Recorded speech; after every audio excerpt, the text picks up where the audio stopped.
చెప్పడమేంటి కోకిలమ్మా? ఇంకాసేపట్లో ఈ వైష్ణవిదేవి మా వారసురాలవునో కాదో సాక్షాత్తు శ్రీ రామదూత అయినటువంటి ఆంజనేయ స్వామి మనకు తెలియజేస్తాడు.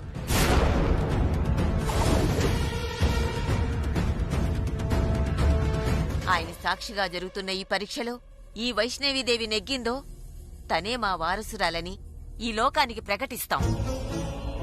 లేదా ఆనాడు లంకాదహనం చేసిన హనుమంతుళ్లాగా మమ్మల్ని మోసం చేసిన నిన్ను, మమ్మల్ని మోసం చేయడానికి వైష్ణవిదేవిలో వచ్చిన దీన్ని దహ్యం చేస్తాం.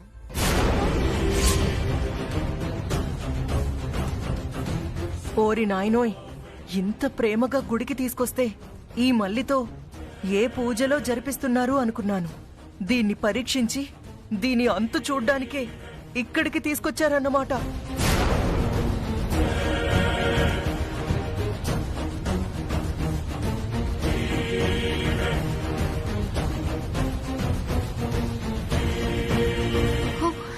ఇదెక్కడి గొడవండి? అసలు ఆ గంట ఎక్కడుందో ఎలా ఉందో నాకు తెలీదు, కానీ నేనైతే ఆ గంట మోగించలేనండి. నన్ను వదిలేండి, నేను ఇట్నుంచిటే ఎటైనా పారిపోతానండి. నువ్వు కంగారు పడి నన్ను కంగారు పెట్టి చావకే. బాబాయ్, ఏంటి చిట్టమ్మా ఇలా మాట్లాడుతున్నానని తప్పుగా అనుకోకండి. నాకు తెలిసి మా అమ్మ నాన్నలైతే అబద్ధం చెప్పరు బాబాయ్. ఒకవేళ ఈ వైష్ణవిదేవి మీ అన్నగారి కూతురైతే సంతోషం. ఒకవేళ మీ ఇంటి వారసురాలు కాకపోతే తన్ని పెంచడాల దగ్గర తేడా జరుగుండాలి తప్ప మా అమ్మ నాన్న మాత్రం ఎలాంటి తప్పు చేయరు బాబాయ్. అది చెప్పాల్సింది నువ్వు కాదు చిట్టమ్మా, దైవం. ఈ దైవం చెప్పాలి. అలాగే బాబాయ్, ఏదో పూజ కోసమని ఇక్కడి దాకా వచ్చాము. తీరా వచ్చాక మీ సొంత విషయం కోసం వచ్చామని అర్థమైంది. ఆ స్వామి దర్శనం చేసుకున్నాక మేమిక బయలుదేరతాం బాబాయ్. ఎక్కడికి వెళ్తావు చిట్టమ్మా? ఆ గంట నువ్వు కూడా మోగించాలి.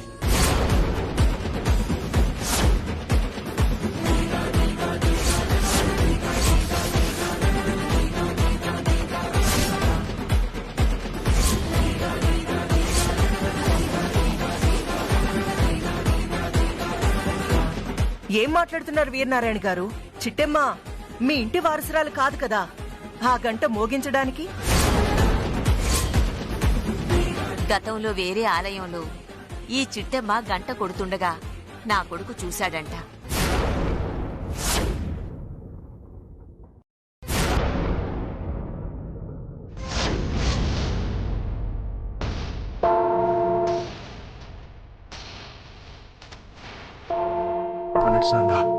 ఇంకా 4 సార్లు కొడితే 16 సార్లు పూర్తవుతుంది.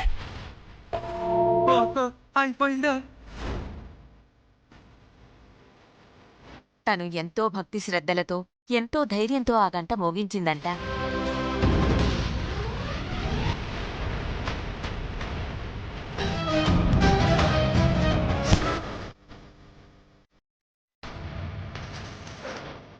మా వంశానికి ఎలాంటి సంబంధం లేని ఈ చిట్టమ్మే గంట మోగించినప్పుడు మా వారసురాలు వైష్ణవిదేవి ఖచ్చితంగా ఇక్కడ గంట మోగిస్తుంది.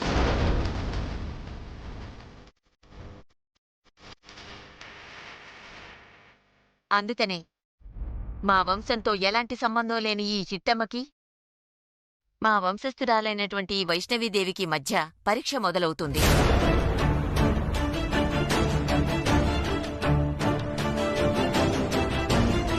సామాన్యురాలైన చిట్టమ్మ గంట మోగించగలిగిందా?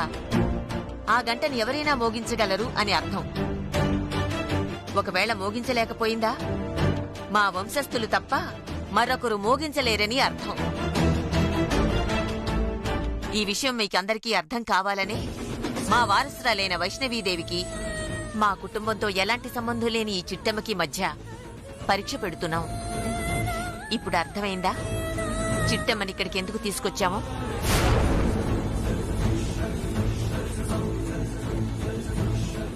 అర్థమైంది నానమ్మా.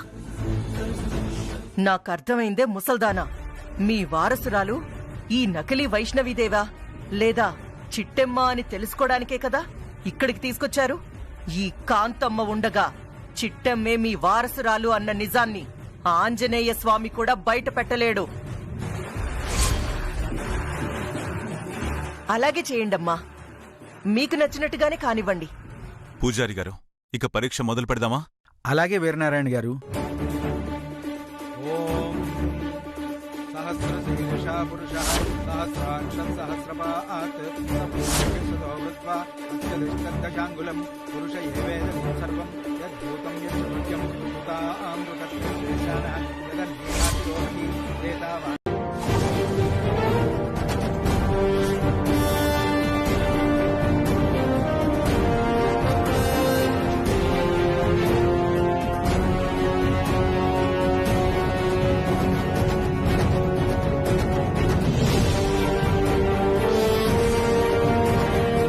చిట్టెమ్మా, ఈ గంటను చూస్తుంటే నీకేమైనా గుర్తొస్తుందా?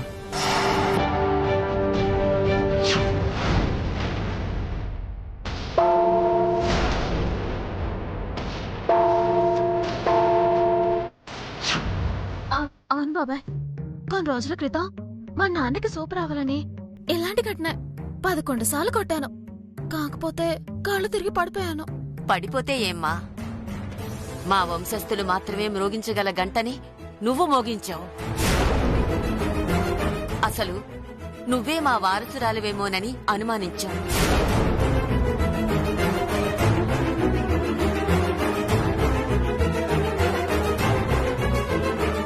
కాని ఈ కోకిలమ్మ కుటుంబరావులు ఎప్పుడైతే నువ్వు తమ బిడ్డవని చెప్పారో ఆ క్షణమే నీ మీద ఆశలు వదులుకున్నావు.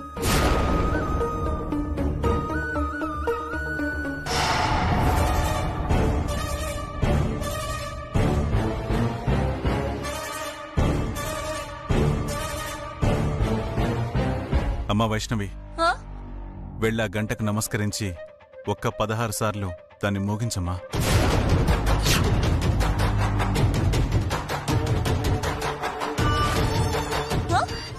నేనా? ఆ గంట మీ వారసురాలు మాత్రమే మోగిస్తుందని చెప్పారు కదా.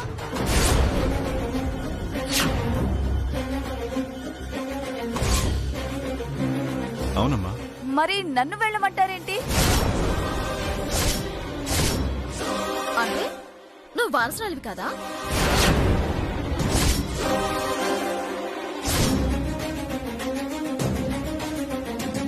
చచ్చాం. ఈ తింగర్ది నోరు జారేసింది. మాట్లాడవేంటమ్మా వైష్ణవి? నువ్వు మా వారసురాలివి కాదా?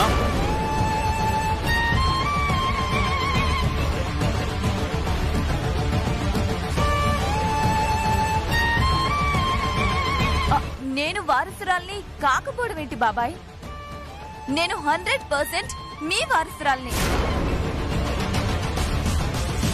మరైతే వెళ్లమనగానే వెళ్లకుండా నన్నెళ్ళమంటారని అడుగుతావేంటమ్మా?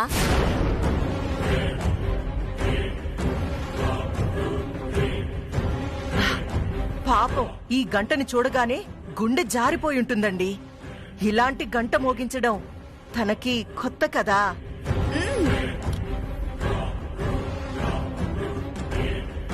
అమ్మా, చిట్టెమ్మకు కూడా గంట కొట్టడం కొత్త అమ్మ. కానీ తన తండ్రి కోసం కొట్టలేదా? అలాంటిది జమీందారు వారసురాలైన ఈ వైష్ణవి కొట్టడానికి ఏంటి అభ్యంతరం?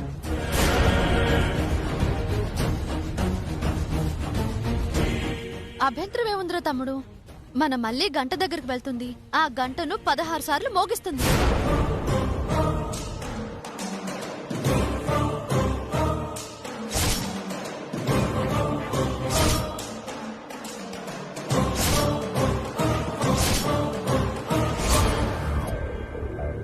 ఏమల్లి, ఎంత ధైర్యం లేకపోతే వచ్చి నా కొడుకు పక్కనే కూర్చుంటావే?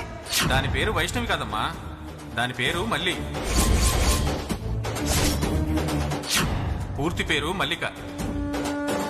షార్ట్ కట్ లో మల్లి అని పెట్టుకుంది. ఏటది నన్ను అనేది? ఈ అమ్మాయి పేరు వైష్ణవి కదా, మళ్ళీ అంటున్నావేటి?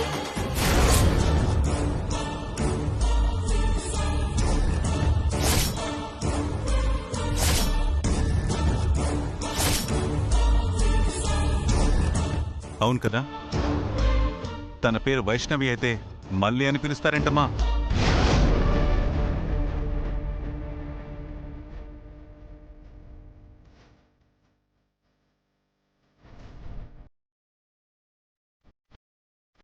ఏం లేదు, మా నీలాంబరి ఉద్దేశం ఏంటంటే ఆ గంటని మళ్ళీ మళ్ళీ మోగిస్తుందని. అందుకనే మళ్ళీ మోగిస్తుంది అంది. ఆ, ఆ, ఆ, ఆ. నా పెళ్ళం దాంట్లో అంత అర్థమేం కనపడలేదే.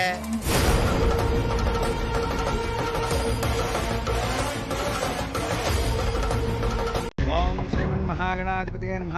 ఓం గణానాం త్వా గణపతిం హవామహే కవిం కవీనాముపమస్రవస్తవం జ్యేష్ఠరాజం బ్రహ్మణాం బ్రహ్మణస్పతకాన్ శృణ్వన్నోతిరిక్తసాదనం శ్రేష్ఠాంతాయ కళ్యాణేన దీర్ఘినాం శ్రీవేంకటనివాసాయ శ్రీనివాసాయ మంగళం. మంగళం కోశలేంద్రాయ మహనీయ గుణాత్మనే చక్రవర్తితనూజాయ సార్వభౌమాయ మంగళం. ఆపదామహర్తారం దాతారం సర్వసంపదాం లోకాభిరామం శ్రీరామం భూయో భూయో నమామ్యహం. ఓం హిరణ్యకర్ణాం హరణీం సువర్ణరజతస్వజాం చంద్రాభరణం లక్ష్మీం జాతవేదో మావహ తాం మహామహజాతవేదో లక్ష్మీమనుపకార్ణీం హిరణ్యేయంగామశ్రుపురుషాణాం అశ్వభూతామృతవత్యాం హస్తినాదత్పోధీం శ్రీదేవీం శ్రీమాదేవీ జుతదాకారం శరణం సవ్యాధి నివారణం. ఏమండి, వాళ్ళు ప్రసాదం తీసుకోలేదు, పిలవండి. అమ్మా ఒకసారి ఇలా రండి.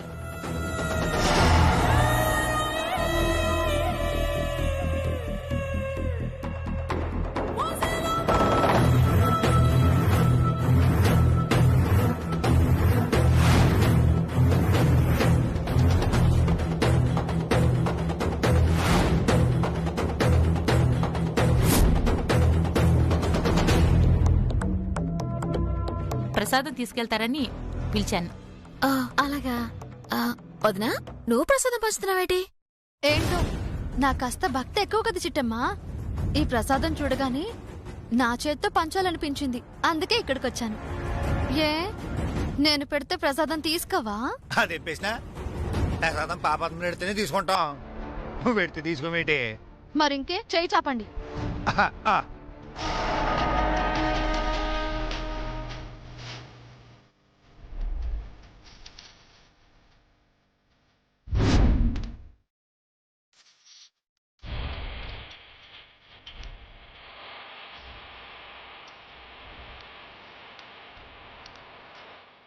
చిట్టమ్మా, ప్రసాదం తినే ముందు ఒకసారి దేవుణ్ణి తలుచుకొని తింటే మంచిదంట. తలుచుకొని తినే. అలాగే.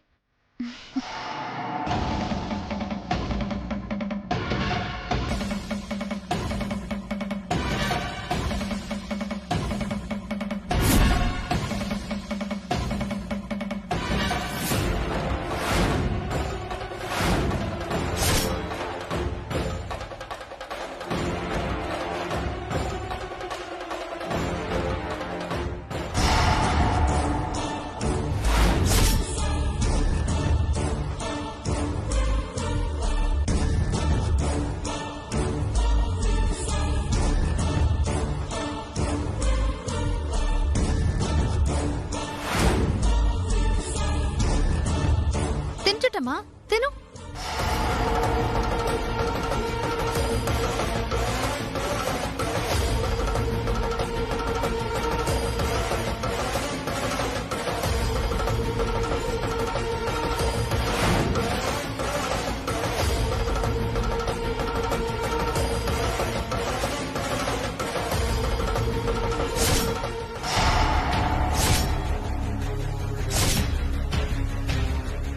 ఒరే తమ్ముడు, అక్క మన పని పూర్తయిందిరా. ఇంకాసేపట్లో చిట్టెమ్మకి మత్తెక్కి కళ్ళు తిరిగి పడిపోతుందిరా. నిజమేనక్కో, ఇక ఆ చిట్టమ్మ గంట కొట్టినట్టే. దాన్ని బొంద కొడుతుంది. 4 సార్లు కొట్టగానే కళ్ళు తిరిగి పడిపోతుంది. ఆ తర్వాత వీరనారాయణకి దిమ్మ తిరిగి బొమ్మ కనపడుతుంది. అది జరిగింది. అయ్య బాబోయ్, అదే ఆ చిట్టెమ్మ కళ్ళు తిరగడానికి కారణం మీరు పెట్టిన ప్రసాదం అన్నమాట. మరి ఈ కాంతమ్మ మజాక చూడు. మనం మత్తు పెట్టిన ప్రసాదం తిని చిట్టెమ్మ ఎలా గింగిరాలు తిరుగుతుందో.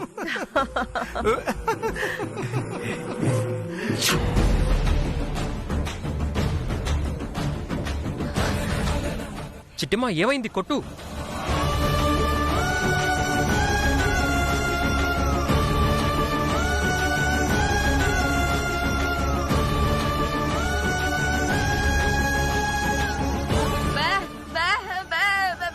అదేనా నాకు అర్థం కావట్లేదు.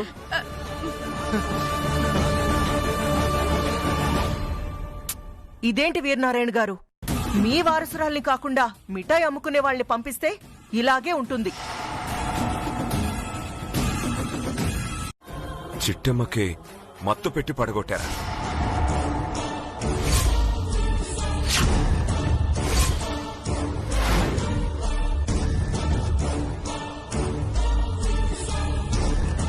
బాబోయ్, తొందరలో నోరు జారేసినట్టున్నానే.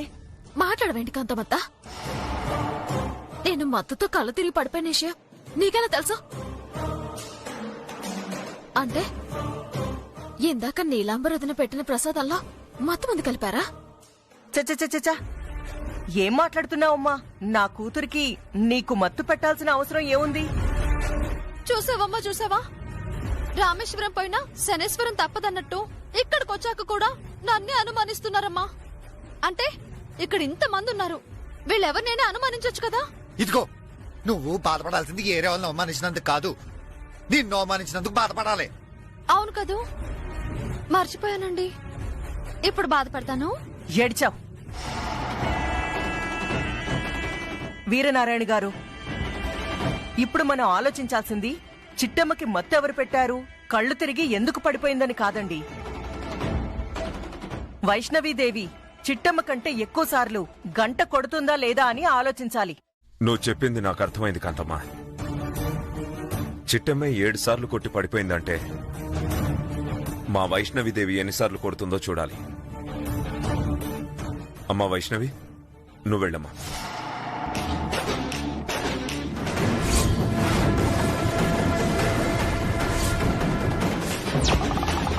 కాంతమ్మ గారు, ఏం భయపడకు, దానికంటే నువ్వు ఎక్కువగానే కొట్టగలవు. వెళ్ళు. అలాగే.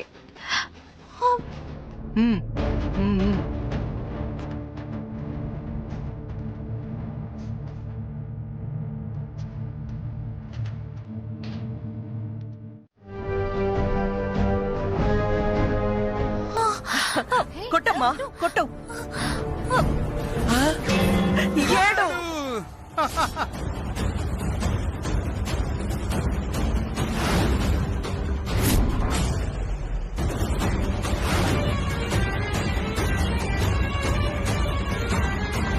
కొట్టమ్మా. ఇంకొక్కటి.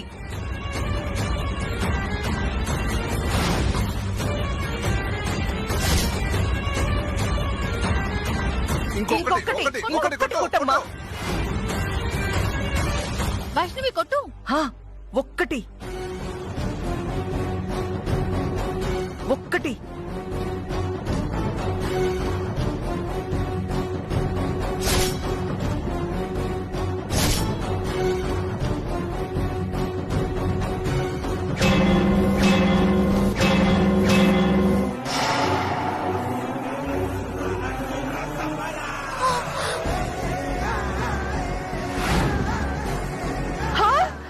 ఎనిమిది.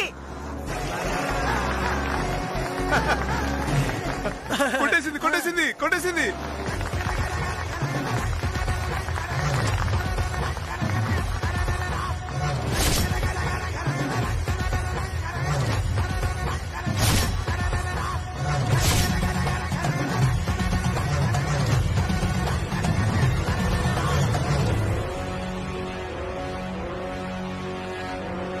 వీరనారాయణ గారు, ఇప్పటికైనా నమ్ముతారా అండి వైష్ణవీదేవే నిజమైన మీ వారసురాలని?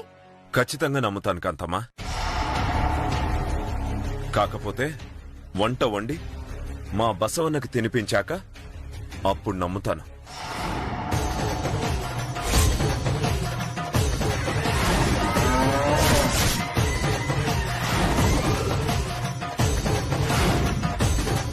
వండడమేంటి, ప్రసాదం బసవన్నకి తినిపించడమేంటి? అవన్నీ తెలియాలంటే ముందుగా మీకు మా బసవన్న గురించి తెలియాలి.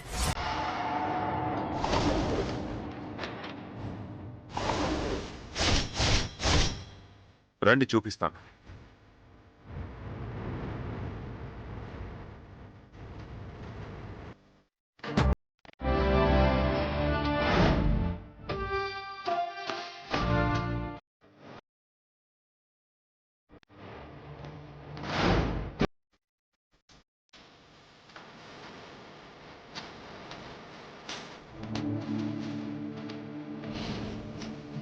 చూశారుగా, ఇదే పూర్ణ కుంభం.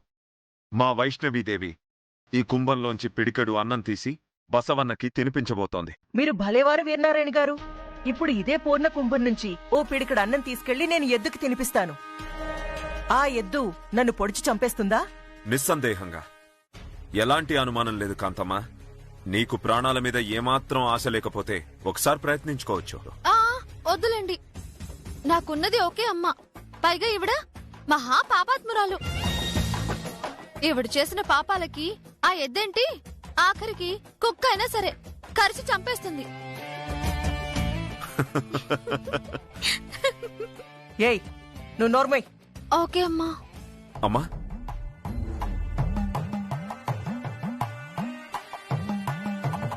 ఈ భస్మం చూసారా? ఆయుర్వేద వనమూలికలతో చేయబడిన భస్మంరా. దీన్ని అన్నంతో కలిపి ఆ ముద్దను తీసుకెళ్లి బసవన్నకి తినిపించాలి. దీని రుచికి మా బసవన్న రంకెలేస్తాడు, కోపంతో కాలు దువ్వుతాడు. ఆ మంటని భరించలేక తనకి తినిపించడానికి వచ్చిన వాళ్ళని కొమ్ములతో పొడిచి పొడిచి చంపేస్తాడు. ఇదేంటి బాబాయ్, ఇది పరీక్ష చేసినట్లేదో. ఈ వంకతో అమ్మాయిని సంపత్తున్నట్టుంది. అవునండి, ఇలాంటి పరీక్షలుంటాయని చెప్పుంటే నేను చచ్చిన వైష్ణవిదేవిలా వచ్చుండేదాన్నే కాదు.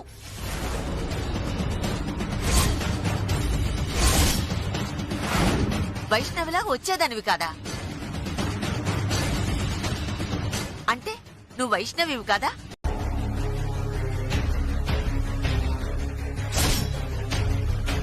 అదేటమ్మా, అన్నీ కట్టలు తేడానికి వెళ్ళాడుగా, మళ్ళీ నువ్వు కట్టలాడుకొచ్చావేటే? ఇదిగోవే కర్రలో. ఏటమ్మా, నువ్వు కూడా కర్రలు తీసుకొచ్చావా? ఏడ్చినట్టు ఉంది. అటుకెళ్ళి ఆ షాప్లోడికి తిరిగిచ్చేయి.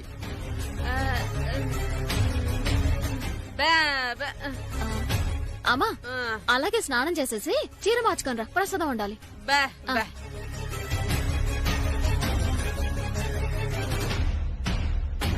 నీలు, చూసావుగా, మీ మోగత్త ఇప్పుడే వెళ్ళింది. దాని వెనకే వెళ్లి ఆ చీర సంగతేంటో చూడు. అలాగేనమ్మా. త్వరగా వెళ్ళు.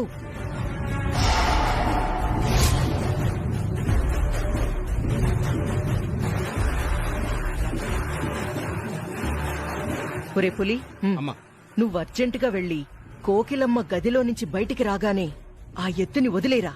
అలాగేనమ్మా. త్వరగా వెళ్ళు.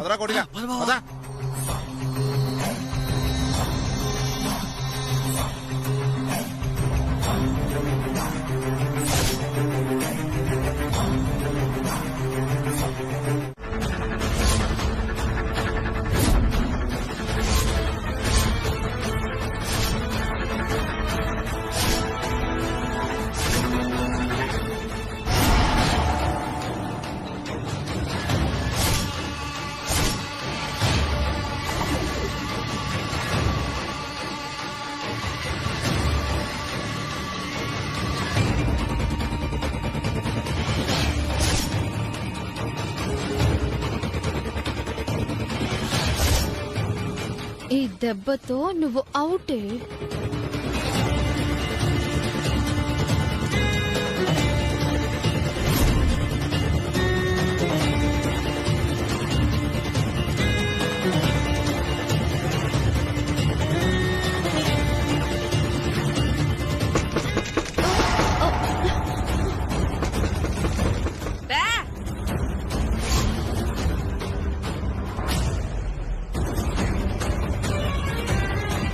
మీరా?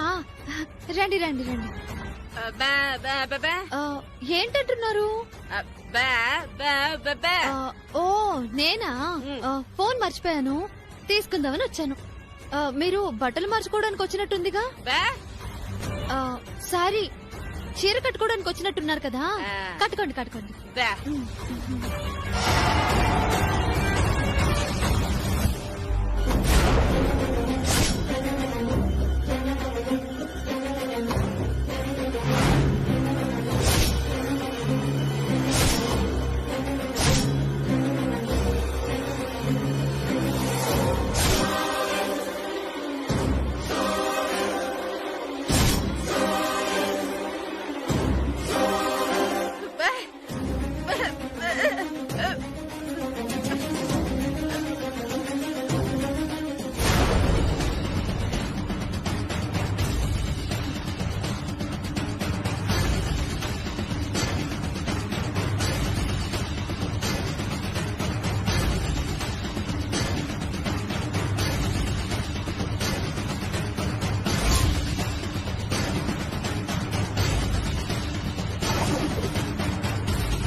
ఆ కోకిలమైన బావ ఇంకా రాలేదు. ఆగరా, ఇప్పుడే కదా వెళ్ళింది, పోతదిలే.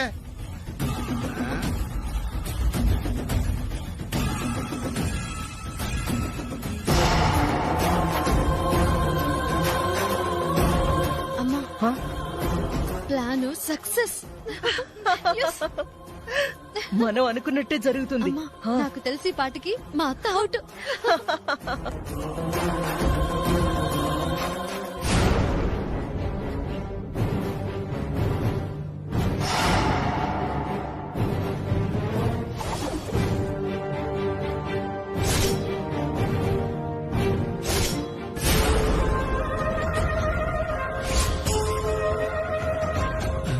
బావా, ఆ కోకిలం వచ్చేస్తుంది.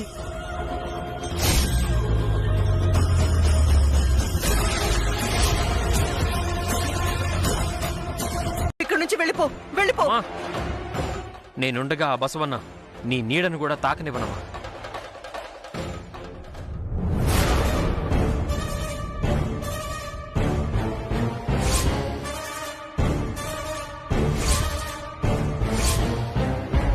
బసవయ్య, మా అమ్మ చేసింది తప్పే కావచ్చు.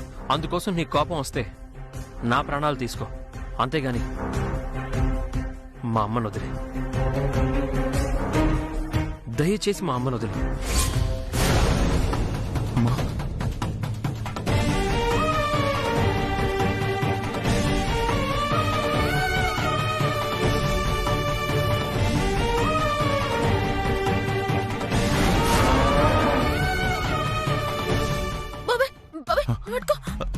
జాగ్రత్త.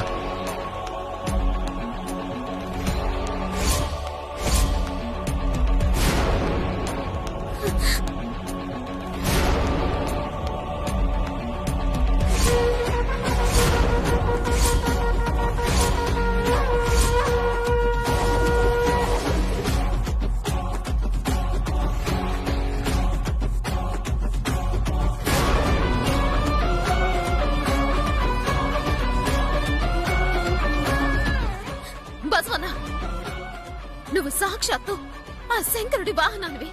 ప్రతిరోజు ఆ శివయ్యని మోసేవాడివి. ఆ పరమేశ్వరుడికి పరమ భక్తుడివి. నిన్ను ఎదిరించే శక్తి గాని ధైర్యం గాని లేని వాళ్ళం.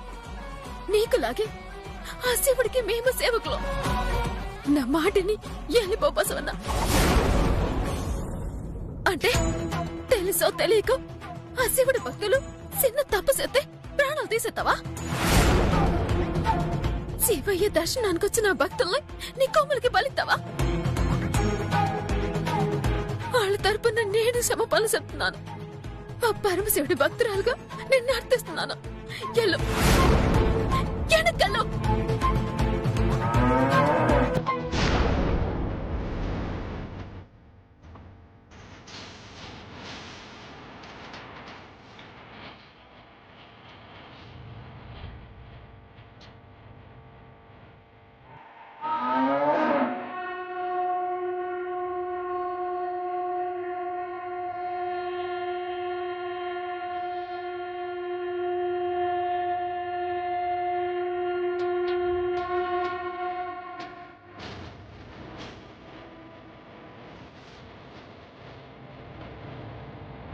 ఇగో అమ్మా తినమ్మా.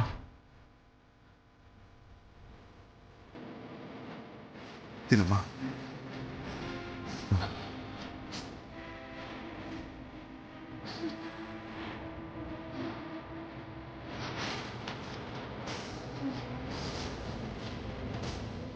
అమ్మా వెళ్ళి వెళ్ళి.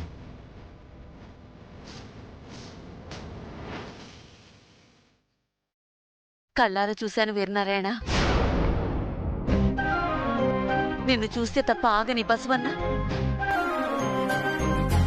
నీ ఆజ్ఞని తప్ప ఏమీ వినని ఈ బసవన్న మొదటిసారి చిట్టమ్మ మాట విని ఆమె ఆజ్ఞను పాటించి తల వంచి వెనక్కి వెళ్ళాడు. అంటే ఈ చిట్టమ్మ నా మనవరాలా?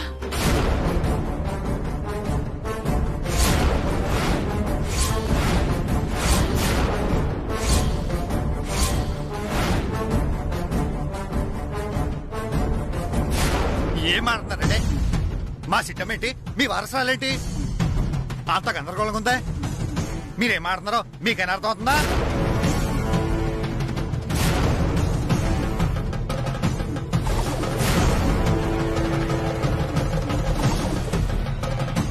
ఏడ తల సుత్తున్నావా?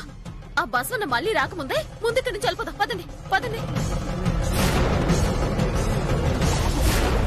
పదమ్మా. నాన్న రవి, నీకేం కాలేదుగా? నాకేం కాలేదమ్మా. నీకేం కాలేదుగా? ఇదిగా అత్తగారా, ఏం కాలేదని అడగాల్సింది మీ కొడుకు గారిని కాదండి, మా చెల్లెలు గారిని.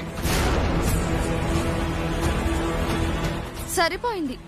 ఏం కాలేదు కదా అని అడగాల్సింది మీ చెల్లెల్ని కాదు, పాపం ఆ బసవన్నని అడగాలి. చూసారుగా, ఈవిడ గారు అలా కాలు పెట్టిందో లేదో, ఆ బసవన్న తోక ముడుచుకుని కూర్చుండిపోయింది.